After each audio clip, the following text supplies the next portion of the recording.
दोस्तों, बहुत बार ऐसा देखने को मिलता है कि जो ज़्यादा भगवान की पूजा पाठ करते हैं वही सबसे अधिक दुखी होते हैं।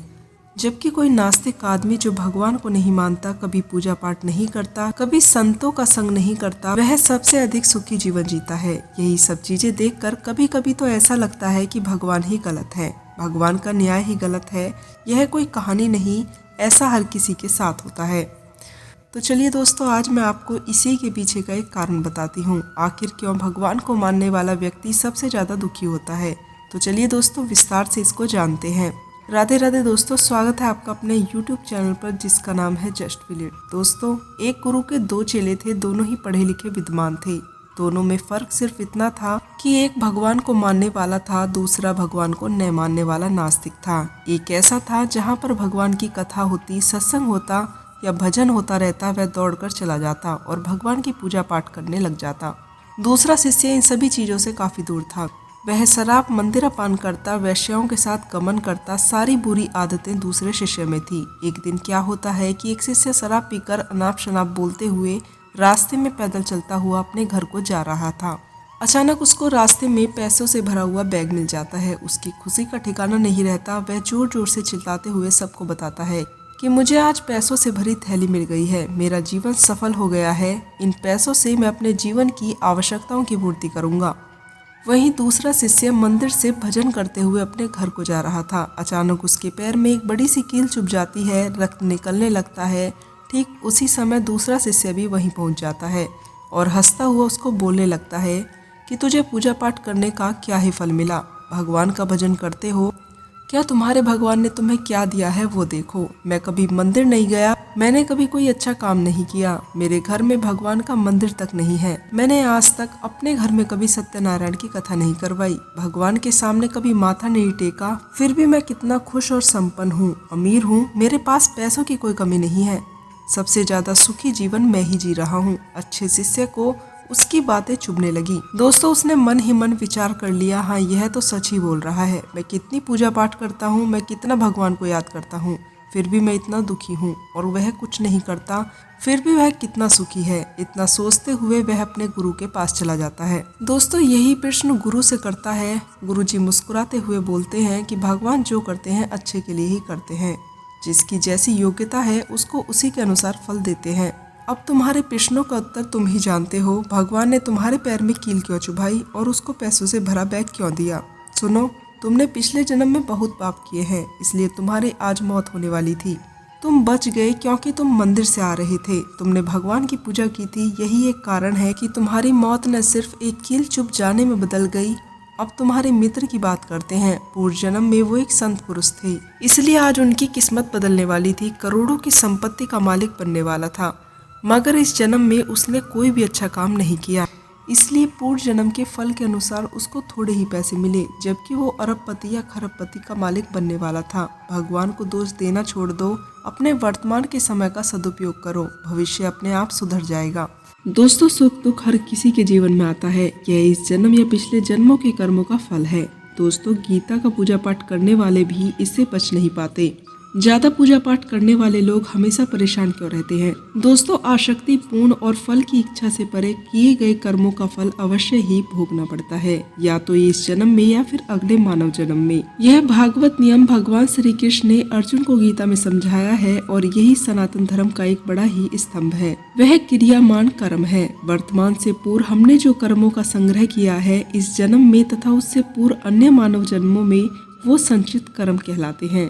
इन कर्मों में ही वह कर्म जो विधाता के विधान के अनुसार हमें इस जन्म में भोगने हैं, वो प्रारब्ध कर्म कहलाते हैं। दोस्तों, प्रारब्ध को आवश्यकता रूप से भोगना ही पड़ता है, इससे कोई बचाव नहीं है। भविष्य में किस व्यक्ति की जिंदगी में क्या होने वाला है, यह भगवान को ही पता होता है, इसलिए भगवान ने पहले से ही तय कर रखा है कि किसके साथ कब और क्या करना है।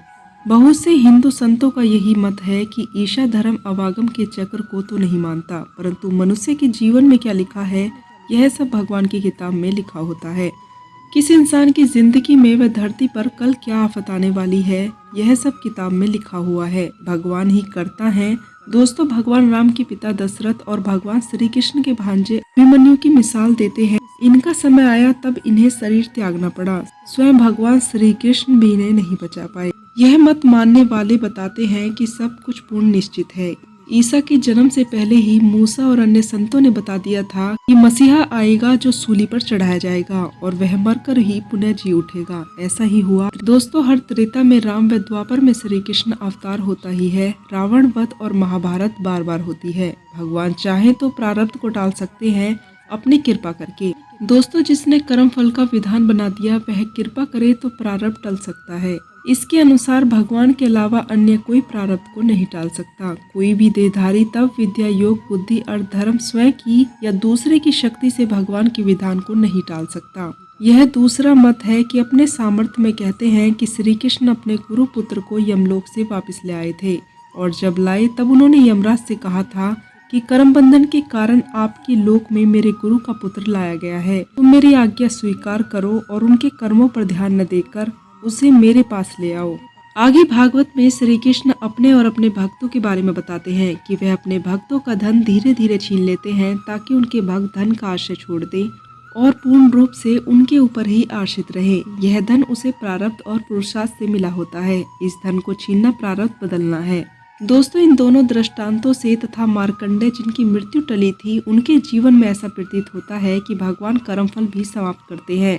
यदि यह सच है तो अभिमन्यु और दशरथ जी को क्यों नहीं बचाया। दोस्तों, प्रथम दृष्टांत ऐसा प्रतीत होता है कि भगवान समदर्शी नहीं है, न्याय नहीं करते, तभी तो प्रारब्ध को टाल देते हैं और कभी नहीं टालते, जबकि सब धर्मों में भगवान को समदर्शी ही बताया गया है। परंतु गहनता से विचार करने से यह सत्य प्रतीत नहीं होता। दोस्तों, दशरथ जी की मृत्यु पर विचार करें तो मृत्यु के समय राम को याद कर रहे थे। बिल्कुल सत्य है। संतों का मत है कि यह अपने पुत्र राम को याद कर रहे थे, परम ब्रह्मा सर्वशक्तिमान राम को नहीं। दूसरे, इन्होंने भगवान से मृत्यु से पहले अपने आप को बचाने की प्रार्थना नहीं की। यही बात अभिमन्यु की भी है। इन्होंने भी भगवान श्री कृष्ण को प्राण बचाने के लिए नहीं पुकारा, जबकि श्री कृष्ण उसी समय कुरुक्षेत्र में उपस्थित थे।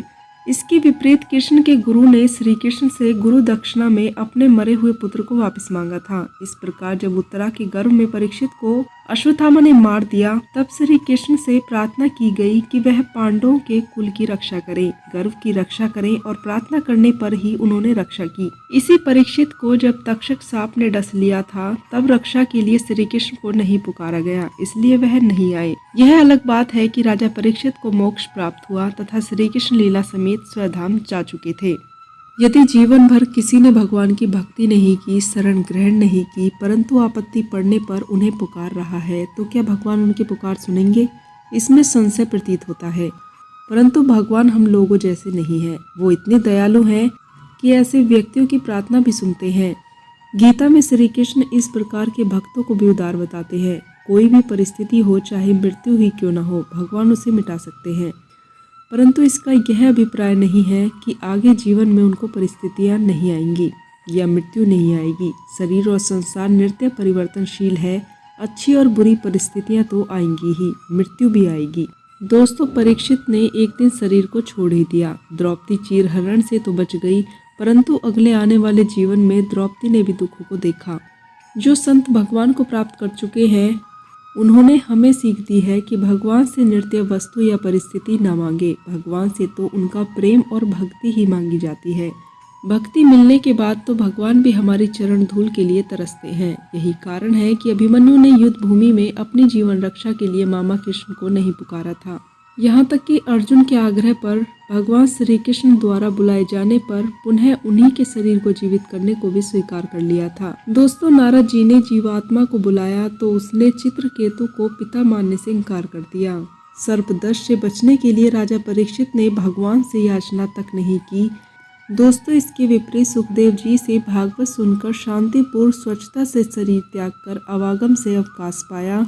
गजेंद्र ने जीवन रक्षा नहीं मांगी, अज्ञान मिटने की रचना की, जो ज्ञान या भगवान की कृपा से समाप्त हो जाता है और इसलिए हरि ने उसे मुक्ति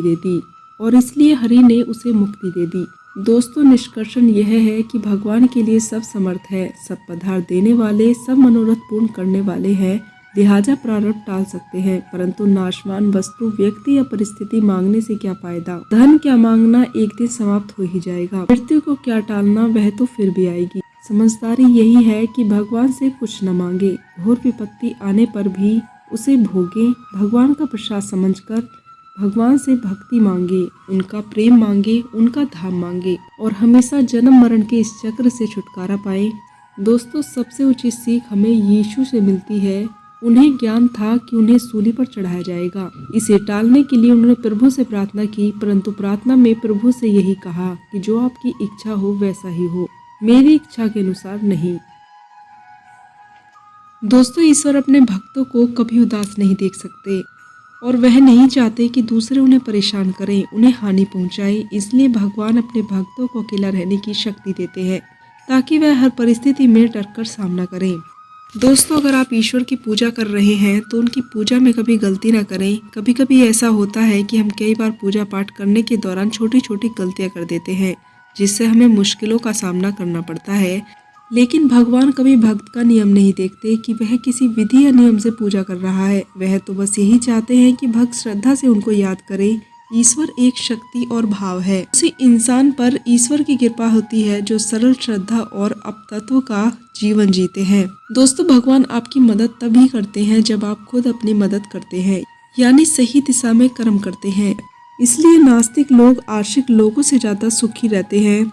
इसी कारण नास्तिक लोग आस्तिक लोगों से ज्यादा सुखी रहते हैं, क्योंकि भगवान के भरोसे नहीं बैठे रहते, वह स्वयं के कर्म करते रहते हैं और आगे बढ़ते हैं। जबकि आस्तिक लोग सब कुछ भगवान पर छोड़कर बैठ जाते हैं। याद रखिए, भगवान की भक्ति और पूजा पाठ के साथ आप कर्म पर भी ध्यान दें।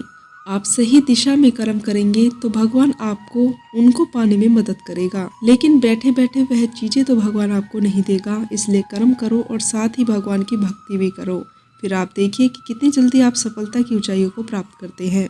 दोस्तों, आपके जीवन में खुशियां ही खुशियां होंगी। कहा जाता है कि भूखों को भोजन कराने से आपको पुण्य की प्राप्ति होती है। इसलिए अपने सामर्थ्य के अनुसार दान जरूर करें। इससे आपकी पीढ़ी के अलावा 7 पीढ़ियों का कल्याण भी होगा। दोस्तों, चौथा है ग्रंथों का पाठ। गरुड़ पुराण के अनुसार हर एक व्यक्ति को धर्म ग्रंथ में छिपे हुए ज्ञान और विद्या को समझना चाहिए।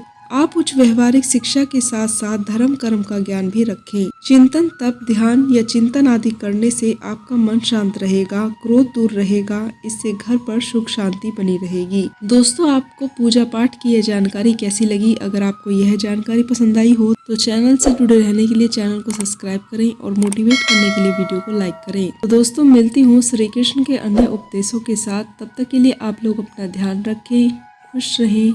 जय सनातन, जय श्री कृष्णा।